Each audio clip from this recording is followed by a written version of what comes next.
तीन चीज़ें ऐसी हैं जो एग सेल्स की क्वालिटी को ख़राब करती हैं और एग सेल्स की क्वालिटी को अच्छा नहीं होने देती।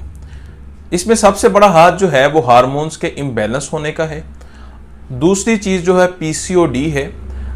इसकी वजह से होता क्या है कि हार्मोन्स में बहुत ज़्यादा खराबियां पैदा हो जाती हैं, जिसकी वजह से एग की क्वालिटी अच्छी नहीं होती।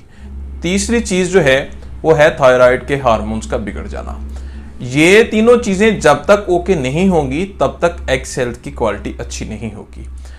अब थायराइड जो है, इसके लिए लोग मेडिसिन यूज़ करते हैं, डेली टैबलेट खाना पड़ती है, तो थायराइड के जो हार्मोन्स हैं उनका बैलेंस लेवल रहता है। लेकिन अगर जैसे ही वो टैबलेट छोड़ते हैं वो दोबारा से लेवल बढ़ जाता है।